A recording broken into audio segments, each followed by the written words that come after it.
BK Hariprasad जी, राव नरेंद्र सिंह जी, भूपेंद्र हुड्डा जी, ब्रिजेंद्र सिंह जी, रणदीप सुरजेवाला जी, उदय भान जी, stage पे Congress party के वरिष्ठ नेता, भाइयों और बहनों, कांग्रेस के हमारे बब्बर शेरों, आप सबका यहां बहुत बहुत स्वागत, नमस्कार। कुछ साल पहले हमने कन्याकुमारी से कश्मीर यात्रा की थी। 4000 किलोमीटर कन्याकुमारी से कश्मीर तक हम चले। हमारे साथ लाखों लोग चले थे और एक नारा दिया था, नफरत के बाजार में मोहब्बत की दुकान खोलनी है।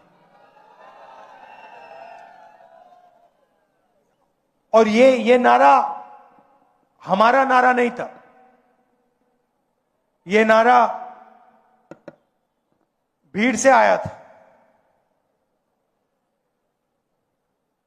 मगर देश को इस नारे की जरूरत थी और अभी भी इस देश को इस नारे की जरूरत है।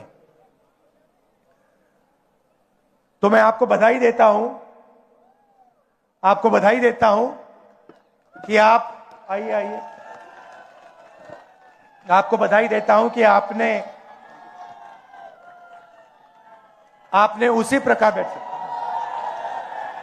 उसी प्रकार हरियाणा में ये यात्रा की, जनता के बीच में गए, हरियाणा की सड़कों पे चले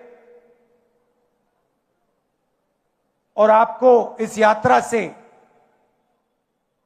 बहुत फायदा होगा, क्योंकि आपको हरियाणा का जो पल्स है वो आपने लोगों से सुनकर समझा है। और मेरी सोच है कि कांग्रेस पार्टी में हर प्रदेश में जो हमारे युवा नेता हैं, उन सबको इस प्रकार से जनता के बीच में यात्रा करनी चाहिए। सीखने को मिलता है, लोग जुड़ते हैं, राजनीतिक समझ बढ़ती है। और हर यात्रा का, चाहे कितनी भी छोटी हो कितनी भी बड़ी हो, यात्रा की हिंदुस्तान में यात्रा का ट्रेडिशन है। तो यात्रा का जनता को और जो यात्रा करते हैं उनको फायदा होता है। देखिए, हरियाणा के बारे में आप मुझसे अच्छा जानते हो। यहां का चुनाव बीजेपी ने चोरी किया। मध्य प्रदेश, हरियाणा, महाराष्ट्र, अब बंगाल, असम, इन्होंने सिस्टम बना लिया है चुनाव चोरी करने का। लाखों नाम काट देते हैं, लाखों नए नाम जोड़ देते हैं। इलेक्शन कमीशन इनके कंट्रोल में है, ब्यूरोक्रेसी इनके कंट्रोल में है और ये सोचते हैं कि इनका राज अब रुक नहीं सकता।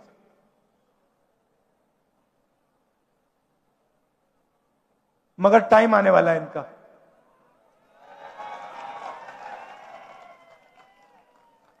आप देख लेना, इनका टाइम आने वाला है। क्योंकि जनता को यह बात समझ आ गई है कि नरेंद्र मोदी जी, अमित शाह जी देश को बेचने का काम करते हैं। Airport, ports, infrastructure, power plant, अब निकोबार आइलैंड में पूरा का पूरा वहां पे बेच रहे हैं अदानी जी को। तो जनता को बात समझ आ गई है, इलेक्शन चोरी होता है और फिर आपका धन आपसे छीना जाता है, अदानी अंबानी को पकड़ाया जाता है। मैंने आपसे पूछा कि हरियाणा में सबसे बड़े मुद्दे कौन से हैं। आप हजारों किलोमीटर चले हो और आपने कहा कि हरियाणा में सबसे बड़ा मुद्दा बेरोजगारी का मुद्दा है। और ये सिर्फ हरियाणा की बात नहीं है, पूरे देश में बेरोजगारी फैल गई है।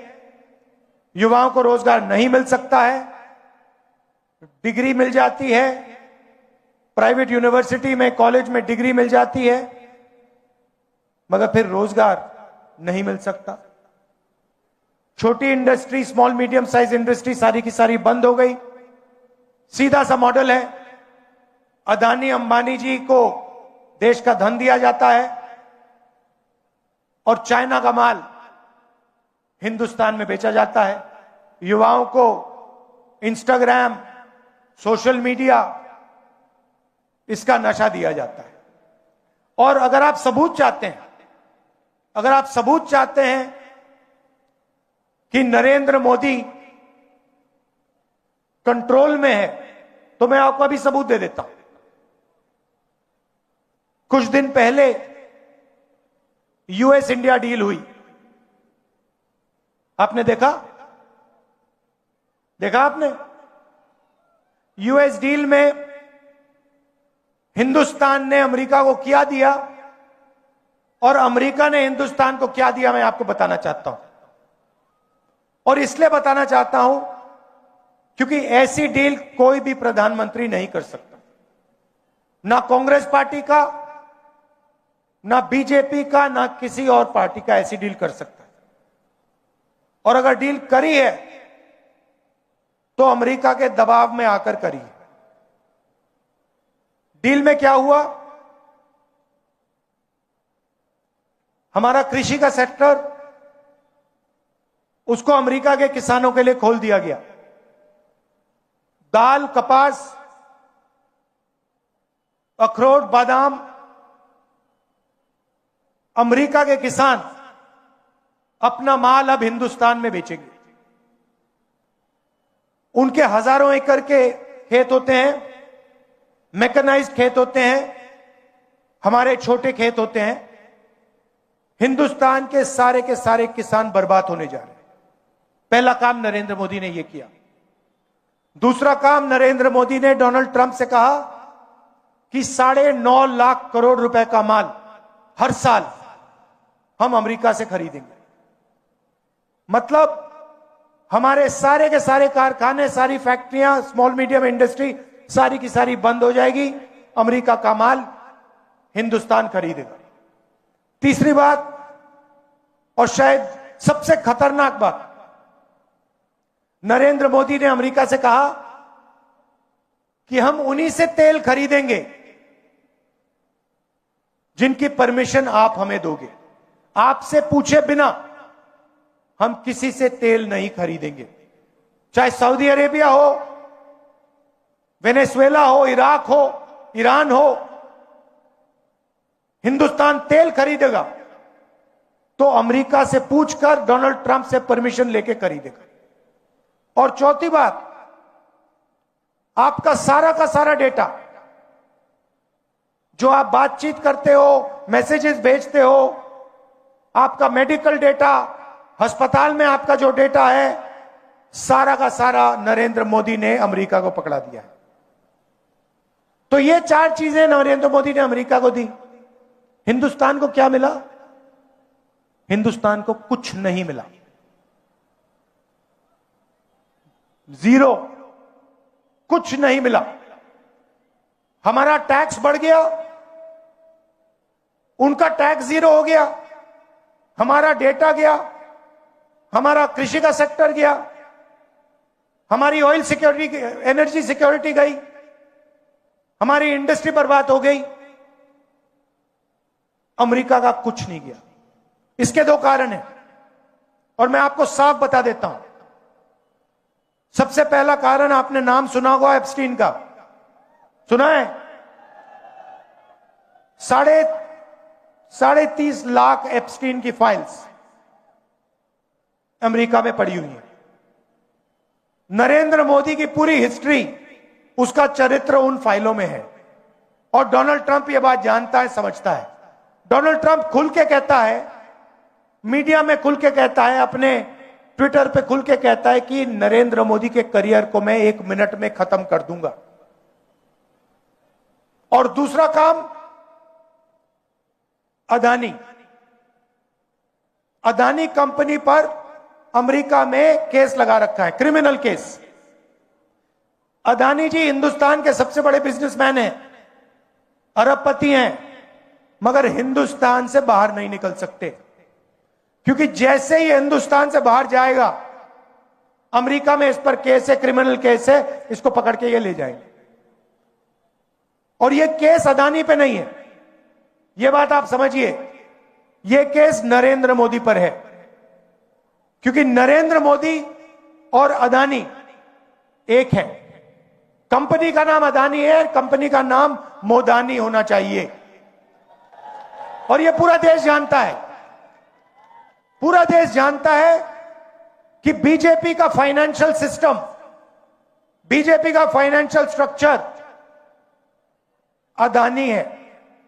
और ये डोनाल्ड ट्रंप को भी मालूम है, इसलिए उसने केस लगाया है और हिंदुस्तान के प्रधानमंत्री को कॉम्प्रोमाइज कर दिया है। नरेंद्र मोदी चू नहीं कर सकता है बिना डोनाल्ड ट्रंप के परमिशन लिए। डोनाल्ड ट्रंप अगर इससे कहेगा तू जंप मार, नरेंद्र मोदी जंप मारेगा। यह हिंदुस्तान की सच्चाई है। और आप लिख के ले लो, आप लिख के ले लो, ये जो नरेंद्र मोदी है,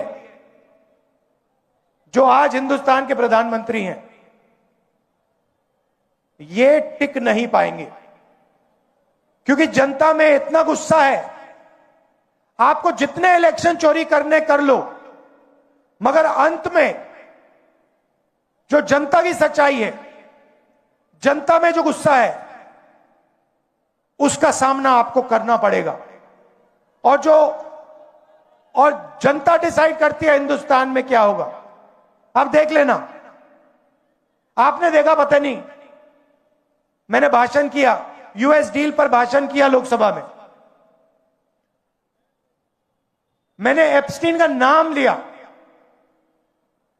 और नरेंद्र मोदी ने अमित शाह को इशारा किया कि भैया इसको, स्पीकर से कहा कि भैया बंद करवा। 4 घंटे लोकसभा में मुझे बोलने नहीं दिया। मैं क्या बोलने जा रहा था? मैं एप्स्टीन की बात करने जा रहा था, मैं अदानी के बारे में बोलने जा रहा था, मगर नरेंद्र मोदी जी उठ के पार्लियामेंट हाउस से भाग गए।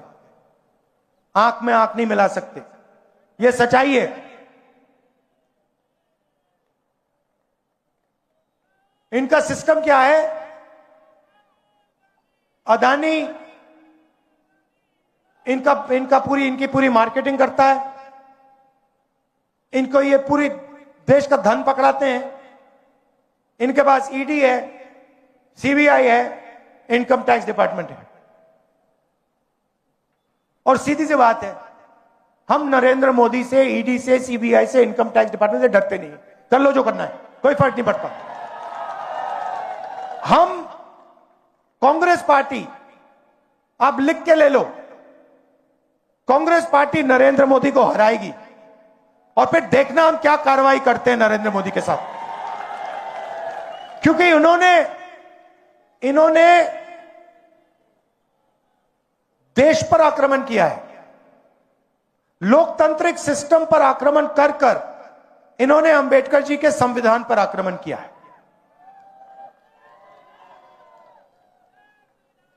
संविधान पर आक्रमण किया है।